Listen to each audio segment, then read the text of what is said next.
We will no longer be overlooked. We will no longer accept the status quo. We will no longer be silent. It is time to be heard.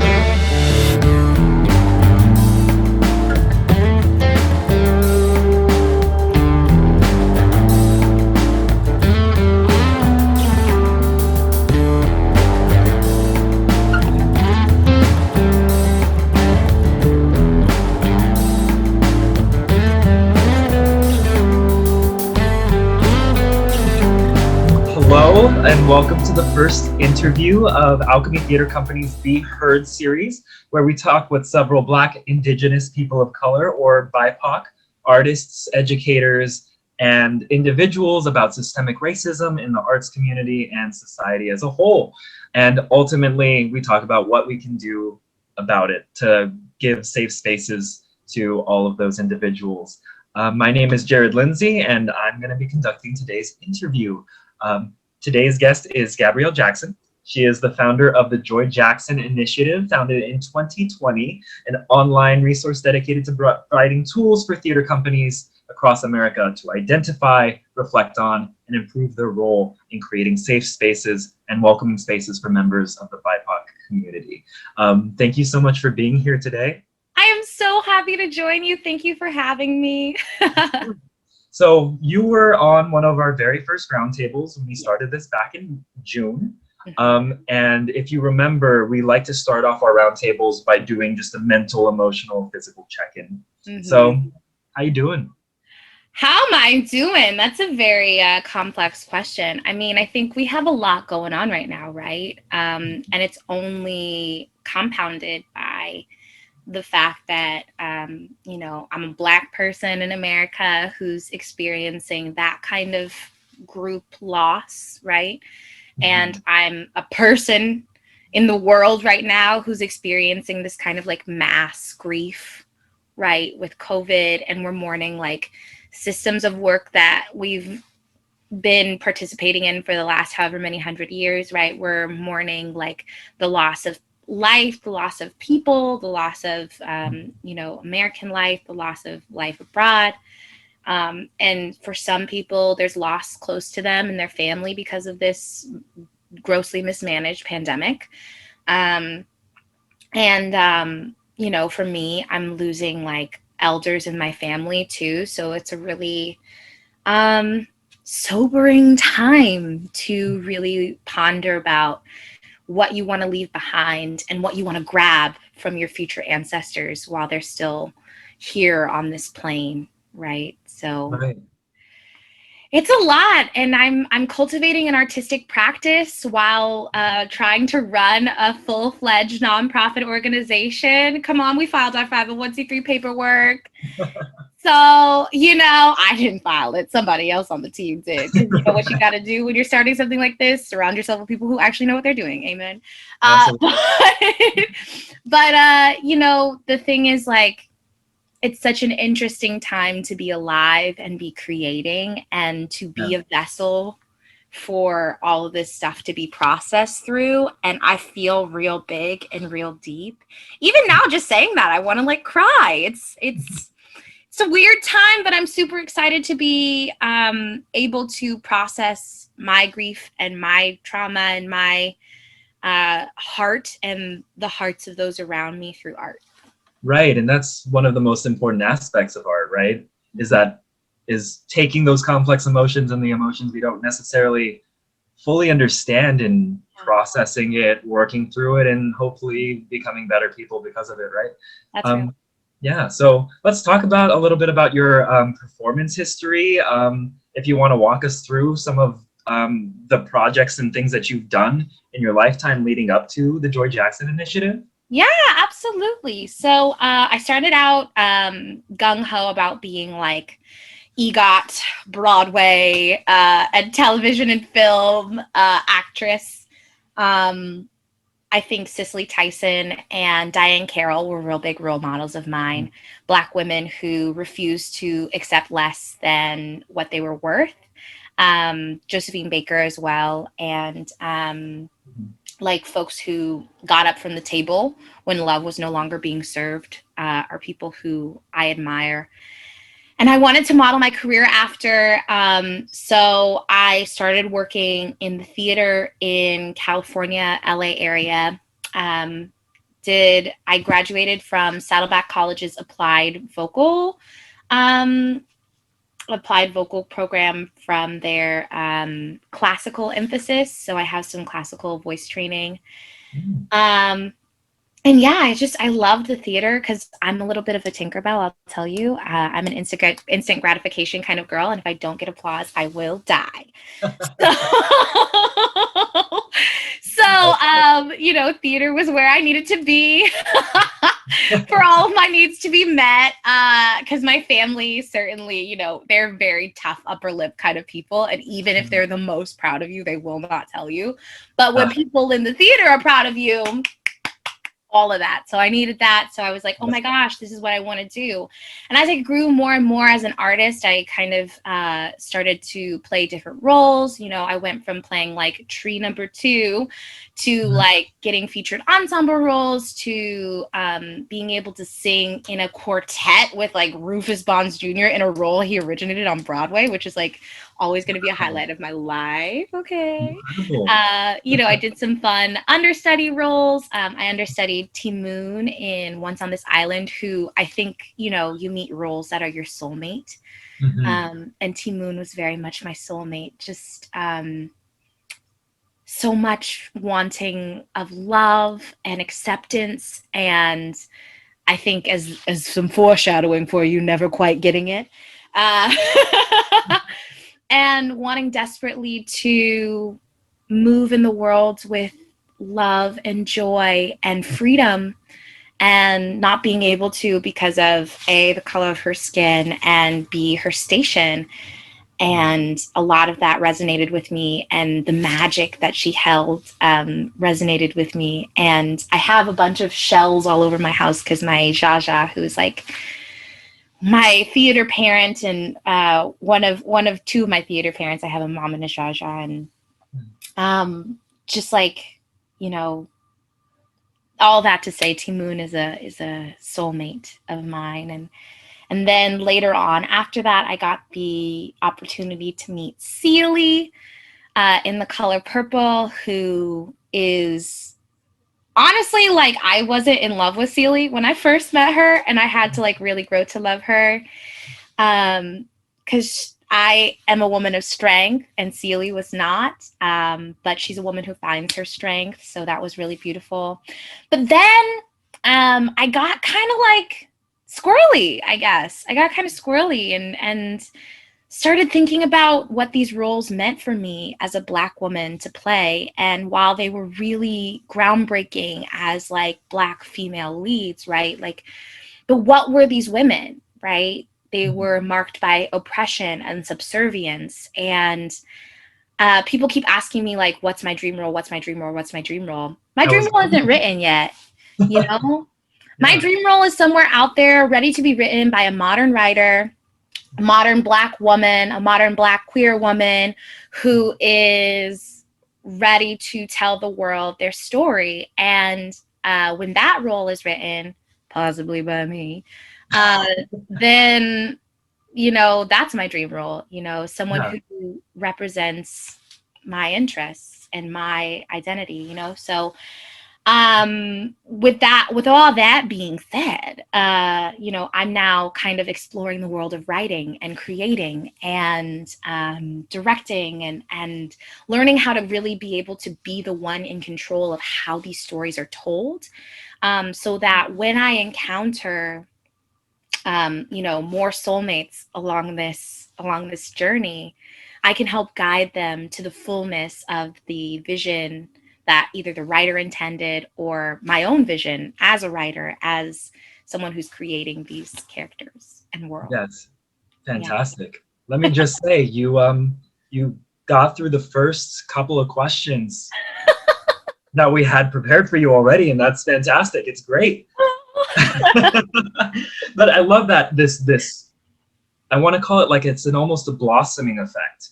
right? You start somewhere, you start as an actor, and the more that you grow, like you say, to find these soulmates that you found on your journey, you just feel like you can take more and more, right? Eventually. And I want to be very clear that I'm blossoming because I am planted in very fertile soil.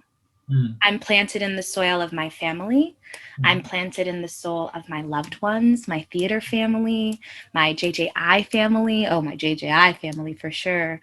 I'm planted in the soil that was tilled by, my soil was tilled by Cicely Tyson. My soil was tilled by Diane Carroll. My soil was tilled by LaShawns. My soil was tilled by Audra McDonald. My soil was tilled by Lauryn Hill. You know what I mean? Like all of these incredible Black creative women who have come through and done the work. What is that Hamilton line? Legacy. What is legacy? Planting flowers in a garden that you never get to see. Yeah. And while they may never get to see what their legacy is, in me, my garden, my soil was tilled and my soil was fertilized and I was planted, and now I am able to bloom because of all of these people. Able to bloom and able to till for other people too, right? Like that's kind of the next step, right? It's moving on to help other gardens find their fertile soil as well. And I think this is a great segue because so much of what you talked about not only comes from a place of helping guide and nurture more artistic growth of other people like yourself, but also the activism that's involved with it, right? And like how almost as being a Black woman that you are, the activism and the art is kind of just like that, right? Unfortunately, yeah, I don't have the luxury, as Cicely Tyson said, I don't have the luxury of just being an artist. I don't have the luxury of just creating for the sake of creation. I have to create for my life. Exactly. So can you tell us about how maybe where that seed of activism came from, or better yet, when you started to decide for yourself, you know what, this is the trajectory that I want my garden to bloom into? Yeah. I'm tired of white supremacy. Just in a general sense. Like, I'm exhausted. I can't wait. In 5 years, I have a heart out. You're not getting another Baldwin's lifetime out of me, all right? I have a heart out. 5 years, if this hasn't worked itself out, I'm on my way to Anguilla. Like, they're back there. You know? Yeah. We go into the Antilles, baby, where there isn't, where there's not a lot of, there's imperialism and all of those things have their own issues, right? And there's always a fight, there's always an entry point into this collective liberation movement, right? And no matter where you start, no matter where you're going, there's always room to grow and always room to pull more weeds, right? Keeping with this garden analogy, I think this is a through line. I know, we're really going for it. We are.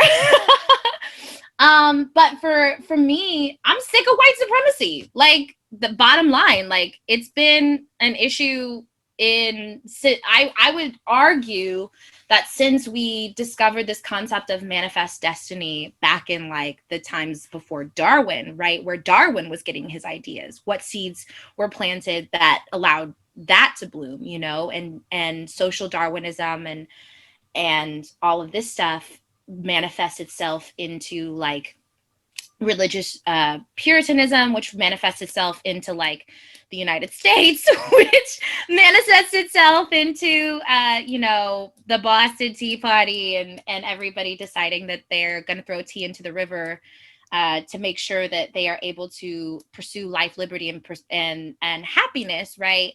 But they got to pursue that while they have chattel slavery also happening as well. So like, this backdrop where my ancestors come from on that, my ancestry is storytelling because that is African ancestry. More about that later.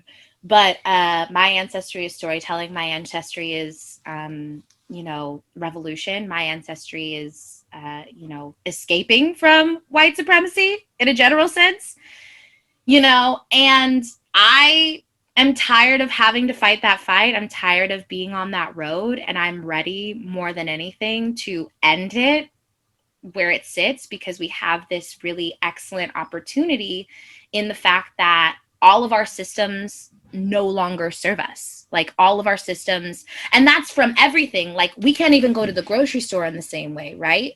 Mm-hmm. Like we can't even do the simple things. Like I was going out to go for a walk the other day and walked halfway to my front door and was like, gotta get my mask. Because we can't even walk out of our houses in the same way, right? So if we have this opportunity that's been created by the mismanagement of this global pandemic by white supremacist actors, who were more interested in corporate greed than they were in the lives of the American people, right? If we have this opportunity to, look, we're naming everything, okay? But if we have this opportunity to start from scratch and rebuild the systems, why would we build them with the same bullshit baked in? Ooh, can I cuss? I'm sorry. That's okay. I know what I'm we want it to be candid. We want it I'm sorry. But why would we build them with the same thing? So my activism, to answer your question the long way, my activism comes from exhaustion and watching my grandmother have to shrink herself as a woman, a brilliant woman, a woman who has so much knowledge and so much depth, and having to shrink herself to bow to white supremacy, and watching my mother have to shrink herself to fit in a white, thank you, in a white supremacist structure, watching my mom have to shrink herself in a white supremacist, corporate structure to gain any sort of traction. And I'm not a shrinking violet, to keep with the flower analogy. I'm just not, as you can clearly see, you know? Right. So I'm not going to do any shrinking. You know what's going to shrink? White supremacy, not me. We're done with her. Right. And I think you touch on something. You touch about the systemic part, right? The systemic part of the racism, that it's inherently built in all the way back, like you say, going back to the times before Darwinism, the times before even the foundation of this country, when it was built on the backs, like you say, the backs of slavery. Yeah. Things like that, right? Slavery and indigenous erasure, mass genocide of indigenous peoples. Yes. Right. And it brings up that interesting question, because since it is systemic, it's so interwoven into society, we clearly see it also in the arts communities, right? Yeah. Because arts in America grew up together, right? And like we took all of these theatrical elements from England, and I mean, remember, there wasn't always TV. So like, what was the entertainment? You know, you went to go see paintings, you went to go see art, but America grew. And as America grew, culture was gleaned from these little pieces of what America was happening, or what was happening in America, right? And theater, which was our main cultural export, because we didn't have TV, we didn't have film, we didn't have any of that, right? So what was happening on stage was what was happening in the entertainment sphere. So when we're taking from our environment, and our environment is built on slavery, and our environment is built on anti-indigeneity, what's our theater going to be built on, you know? Exactly. So it is a really good way to bring up the idea that, you know, since they are ingrained, they're interwoven into just about everything. What's the best way to approach it, right? Because you mentioned, you know, tear it all down, start over, but you're going to get that backlash. But you also, and something that the Joy Jackson Initiative strives to do, is tackle it and acknowledge it from the inside and sort of force it out, right? Make that shrinking effect of white supremacy, like you say. And I don't know if we have an answer. Do you have an answer? Is there something, like a way that you see the best way to go about it? Well, first and foremost, this is going to be controversial. First and foremost, I think the old guard has to get out of the way. The old guard has to move out of the way of the new guard and allow us to glean from their knowledge and wisdom, right? The soil that's been tilled for us, to grow and bloom in. And we honor, we thank the old guard, but they got to get out of our way. Because what I've come across is people standing as obstacles too, you know, who are ready to protect their position inside of white supremacy, black, white, or otherwise. you know? And so those folks who are ready and willing to protect their position need to move so that we can create something different. We need to create something different.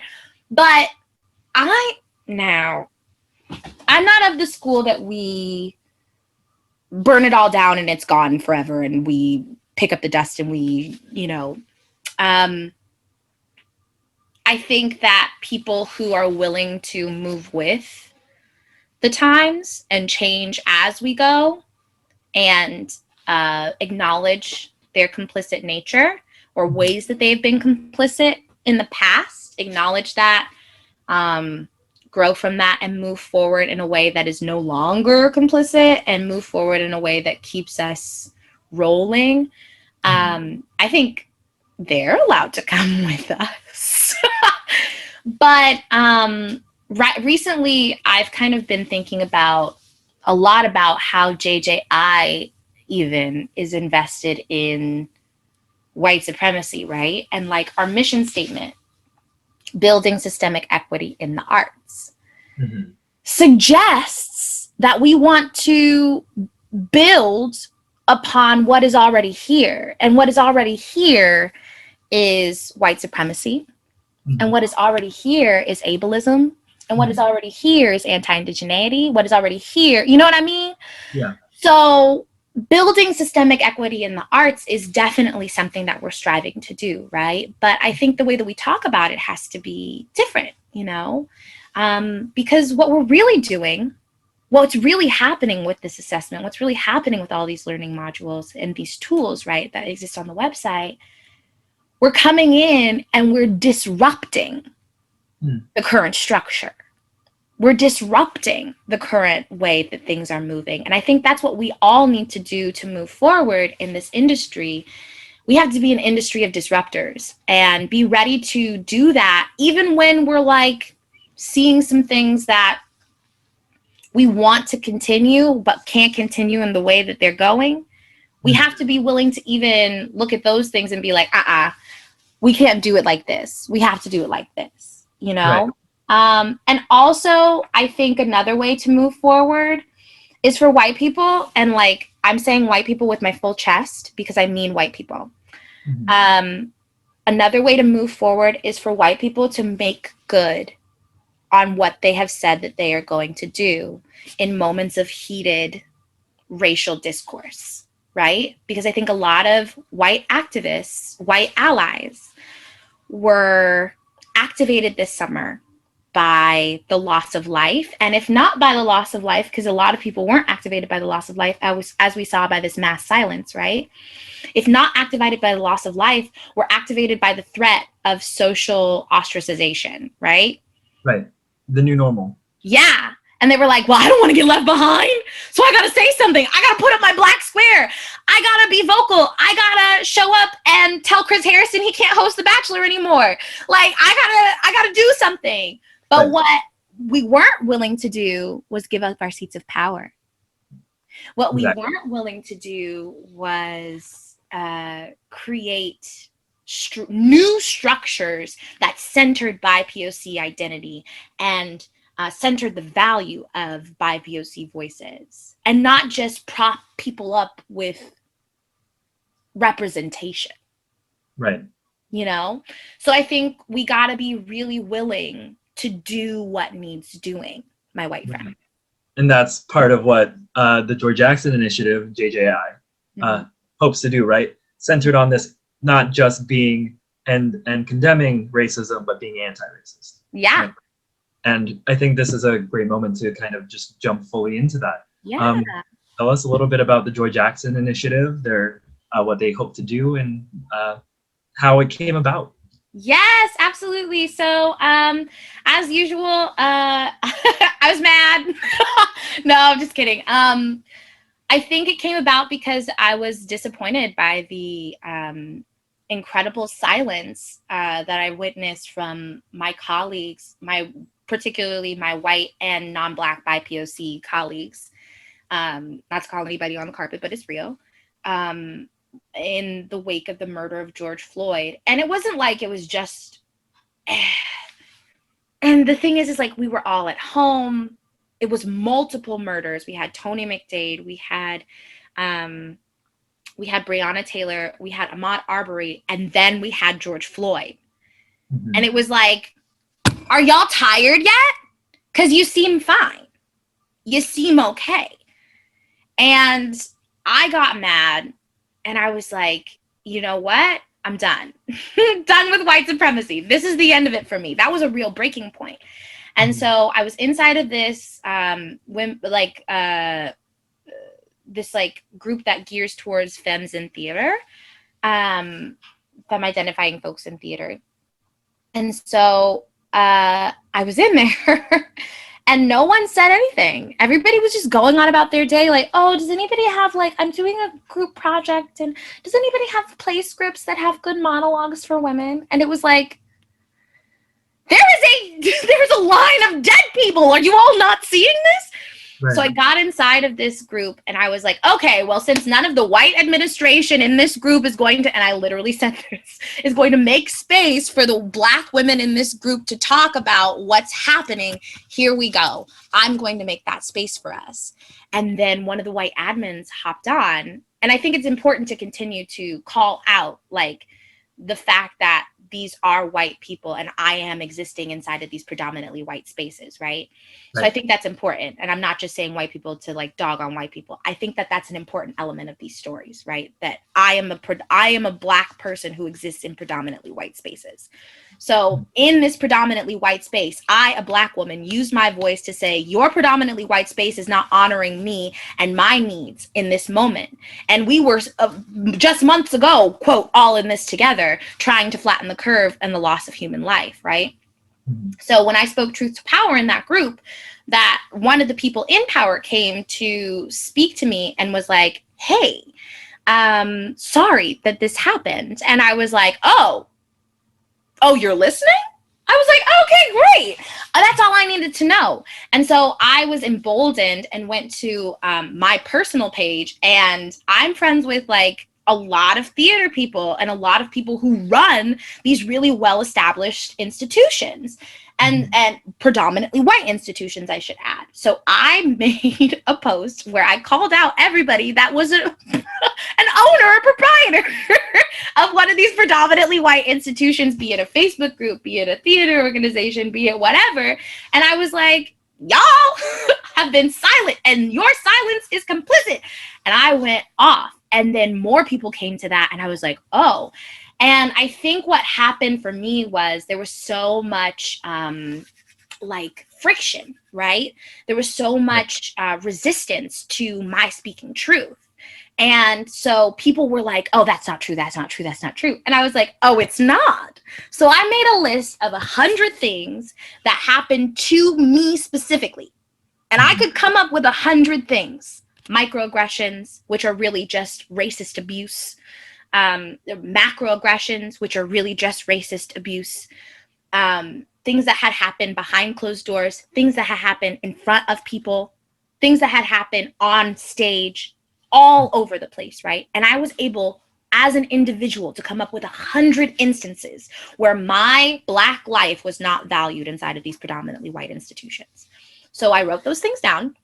And my plan was to send them to the people that I know and have them argue with their metrics.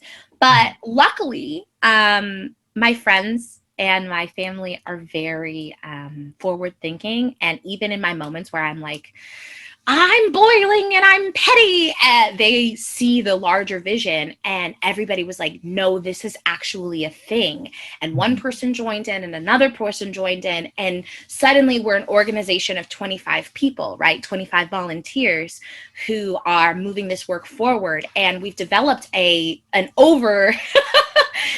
just finished the PDF version of the assessment as the build out tool. And it's over 600 pages. No one's going to encounter the whole assessment, but there's 600 pages of places that people can encounter things, right? And so we've developed this incredible assessment tool that allows organizations to take a look at the structural integrity they have to create safe spaces, for the safest possible spaces for BIPOC theater practitioners to come and collaborate with them. Alchemy has taken a version of our assessment. A lot of other great theaters in the LA area have taken a version of the assessment. Oh, sorry. Go on. What are some of the things on the assessment? Just for people. Oh, yeah, absolutely. We touch everything, right? We're talking about everything from backstage to onstage. We're talking about who makes up your crew, who makes up your executive teams, who makes up your board memberships. And not only are we talking about the who, right? The numbers, we're also finding a way to quantify the data about the actual company culture at these organizations, right? By asking questions like, by asking values questions, like, do you believe that diversity, equity, inclusion are an important part or an essential part of organizations operating in the theater sphere? And asking these really serious questions of the leadership on these organizations, but also asking, like, do you tour through the rural South without checking to make sure that the hotels you're staying in are safe for the BIPOC people on your tours?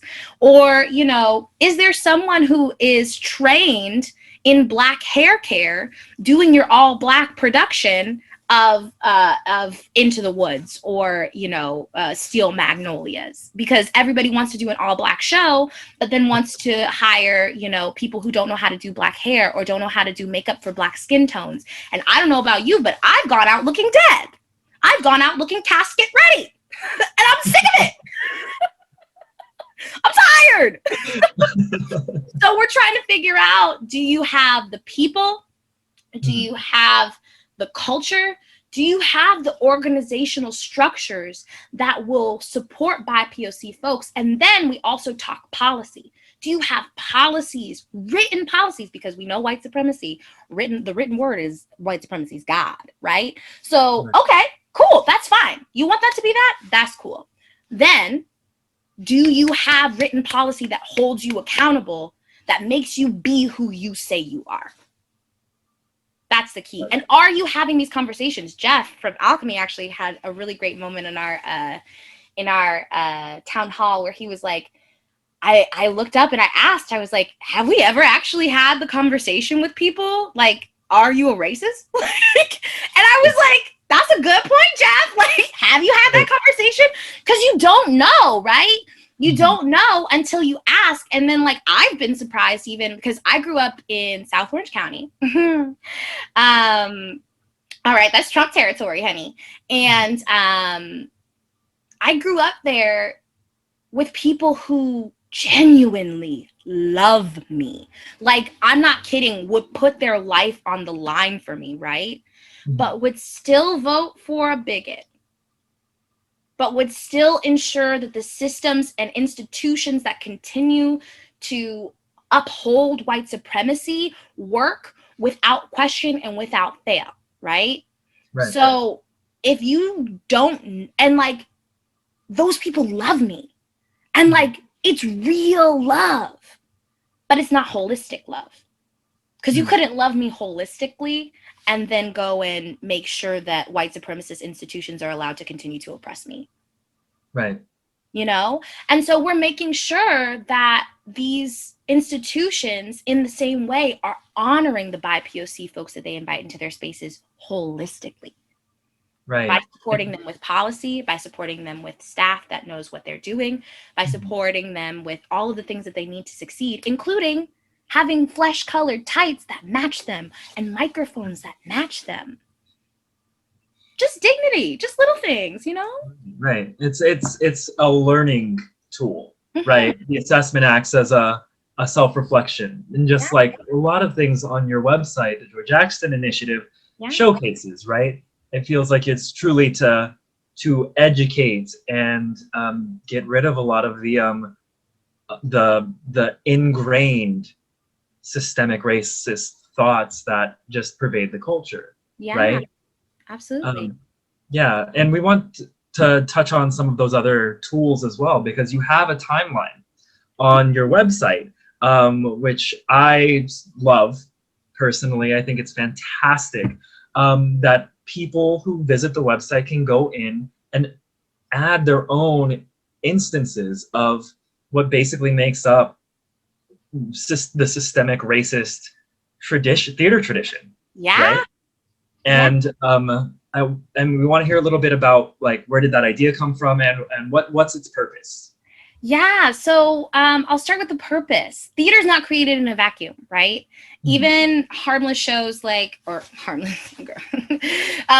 Oklahoma, like aren't created in a vacuum, right? Like Oklahoma doesn't deal with the indigenous erasure that comes along with this colonial settler state, right? Right. But all that to say that theater is not created in a space that doesn't have multiple layers to it. So I think unearthing some of that stuff and understanding the history surrounding the time when a lot of these theater pieces were created, and understanding the history of Blackness in the theater, and as we evolve, the history of indigeneity in the theater, which I'm really looking forward to. And the why behind it is really just to be able to connect all of these things, right? Because I think in this white-driven, white-led fanfic that we call American history, right? There's a lot of open space that leaves open to interpretation, like question marks, right? Like we have a lot of question marks. Like, how did we get here was the question that I was hearing so much over the summer, you know? And as we've come to like listen to and value the testimony of people who were there, because there are still people who were there, because this isn't old. Right. This is new. This is recent. My mother desegregated her at elementary school. This is recent, boo. Like, you know, I'm 2 generations out because my mom's parents, so 3 generations out. My great grandparents were sharecroppers and their parents were slaves. Right. That's just, you know what I mean? Like, I'm very close to that. Right. That's like in 200 years. That's in 200 years. Yeah. Yeah. That's in 200 years. So, knowing these things and understanding these things and having context for these things and how soon they are, because Kamala Harris is, I think, only 4 years younger than Ruby Bridges. Like having context that allows you to understand what time is, because time has for so long belonged to, the story of time has belonged to the victors of these wars and mass deaths, and so reclaiming time and reclaiming timelines, reclaiming history, and reclaiming understanding of what these things are. That's the why. And the how, we have an incredible timeline team, 2 curators, both dramaturgs. One is a dramaturg in training, and the other is a practicing dramaturg that's worked on things like Beetlejuice, that's worked on things like Moulin Rouge. She's freaking sick and amazing, and they're both incredible collaborators who take these really amazing like entries, because as you mentioned, this is a community learning tool, a community-based learning tool where people are allowed to submit their timeline suggestions, and they're filtered through the understanding of like a dramaturgical lens and how theater is affected by these historical events. And Lynn and Joycia, who are our timeline curators, take these things and they mine them for theatrical understanding. And Elena, who is our staff writer, helps to curate those facts, put them together into these lovely articles that you see on our timeline. And you can go through the timeline. There are tags that connect events to each other. And there are, I think, also like links to other learning. So, and pictures, and you can really immerse yourself in the understanding of this history. So it's a really great community learning tool, and I love the team that creates it. Yeah, it's fantastic. And the website is stellar. It looks incredible. Thank you. We want to, we're running out of time, but we want to ask one more question because the Joy Jackson Initiative, Jackson obviously refers to you, Yeah. but you make up half of the name, and we want to talk a little bit about Kayla Joy, who is the other half, and this idea of legacy for the future generations. Like, if this is the new guard and this is what we are coming to expect, how is this new guard going to strive to help those people? If we are successful, Mhm. my baby will never have to do anything. My baby will continue to create the art that she wants to create and be whatever she wants to be without friction. Mhm. My baby is Kayla. I have multiple babies, don't get me wrong. This is my little sister. And she's 11. I think she's 12 now, actually. She's a big girl. Oh. And I met her. We are siblings in heart. But I met her through a production of Once on This Island. And she is a transracial adoptee whose parents fight really, really hard for her to have a great understanding of her identity as a Black woman or as a Black girl who will turn into a Black woman as she grows. And her mom reached out to me during this production. And April asked me, to mentor Kayla and to love on her as though she were my own. And I do. That's my baby. And when we talk about legacy, right, Mhm. I think the soil was tilled for me real good and as good as it could have been tilled, but there was still weeds left to pluck, right? Because these ancestors plucked all the weeds they could, and yet more weeds were planted by white supremacy, right? I think the idea now is to eradicate the tree of white supremacy that grows in the middle of this garden, right? And not just climb at it, not just cut leaves from the branches, but like dig it out from the root in a way that we would not have been able to take up this space had it not been for the ancestors that came before us. And that is their legacy, that they have opened up. They may not have been able to step into this space, but they have opened it up. And for me personally, this is a lofty goal, but I have no intention of not walking in my garden. Legacy, what is legacy? Planting, all the flowers that you don't never get to see, right? I want to see my flowers.